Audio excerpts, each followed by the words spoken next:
Bismillahirrahmanirrahim. Assalamualaikum warahmatullahi wabarakatuh.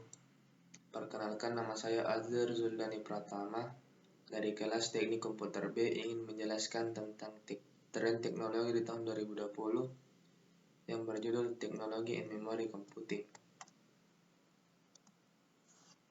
Apa itu teknologi in memory computing? Sejak kemunculan dan pertumbuhan Internet of Things atau IoT yang cepat, banyak organisasi global yang telah menyediakan spesifikasi dan pedoman untuk membuat aplikasi IoT. Oleh karena itu, aplikasi IoT sangat beragam di alam karena heterogenitas platform yang tersedia. Salah satu teknologi yang berkembang mengikuti perkembangan IoT adalah in-memory computing.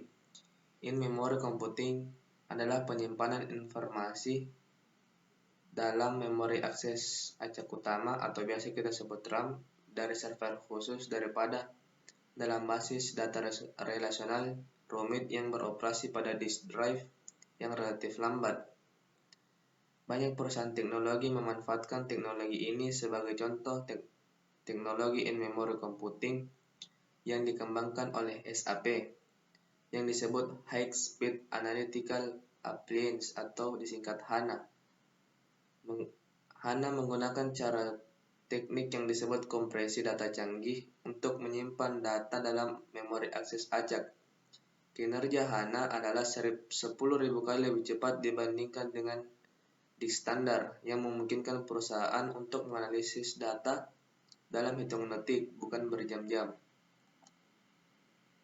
Berikut adalah beberapa keuntungan menggunakan teknologi in-memory computing. Yang pertama yaitu kemampuan untuk mencaci data yang tak terhitung jumlahnya terus-menerus. Kedua, kemampuan untuk menyimpan data sesi. Dan yang terakhir adalah kemampuan untuk memproses acara untuk pemrosesan acara yang rumit. Selanjutnya saya akan menjelaskan tentang sejarah dari RAM. RAM yang merupakan singkatan dari Random Access Memory ditemukan oleh Robert Dennard dan diproduksi secara besar-besaran oleh Intel pada tahun 1968. Jauh sebelum PC ditemukan oleh IBM pada tahun 1981. Dari sinilah perkembangan RAM bermula. Pada awal diciptakannya, RAM membutuhkan tegangan sekitar 5 volt untuk dapat berjalan pada frekuensi 4,77 MHz dengan waktu akses memori sekitar 200 ns, 1 ns sekitar 10-9 detik. Setelah Robert menciptakan RAM pertama, kemudian banyak ilmuwan maupun perusahaan yang menciptakan berbagai macam RAM. Tidak hanya itu, mereka juga meningkatkan kapasitas sekaligus bentuknya agar dapat lebih mudah diakses. Contohnya yaitu DDR SDRAM. Masih di tahun 2000, Crucial berhasil mengembangkan kemampuan memori SDRAM menjadi 2 kali lipat. Jika pada RAM biasanya hanya mampu menjalankan satu instruksi setiap satu clock cycle frekuensi bus, maka DDR SDRAM mampu menjalankan 2 instruksi dalam waktu yang sama. Dengan memori DDR SRAM, sistem bus dengan frekuensi sebesar 100 hingga 133 MHz akan bekerja secara efektif pada frekuensi 200 hingga 266 MHz. DDR SDRAM pertama kali digunakan pada kartu grafis AGP berkecepatan ultra, sedangkan pengguna pada prosesor AMD Thunderbird lah yang pertama kali memanfaatkannya. Berikut adalah gambarnya.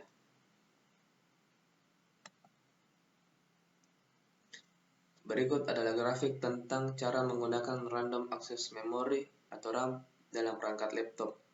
Mulai dari start, secure scan, dan is that laptop power on, hingga finish.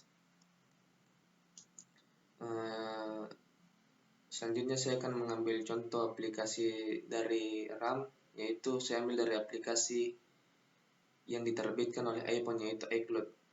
iCloud merupakan layanan komputasi awan terbaru yang dipublikasikan oleh Apple Inc.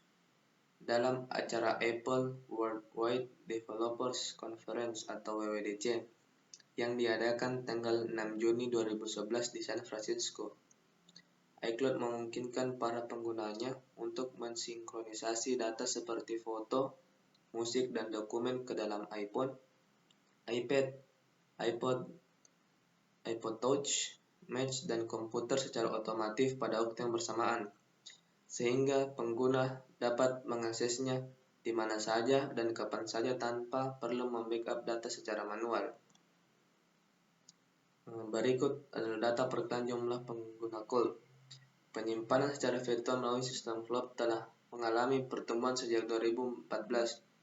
Data yang terpampang di situs Gartner menunjukkan jenis penyimpanan yang menggunakan internet ini mengalami peningkatan setiap tahunnya. Data perkiraan jumlah penggunaan Colt pada 2014 lalu sebesar 1,1 juta. Jumlahnya terus mengalami peningkatan hingga 2016 yang mencapai 1,5 juta. Pada 2017, Gartner memperkirakan jumlahnya hampir mencapai 1,8 juta. Dan data perkiraan jumlah penggunaan cloud pada 2014 lalu sekitar 1,136 juta. Jumlahnya terus mengalami peningkatan hingga 2016 dan 2017 yang mencapai angka 1,8 juta.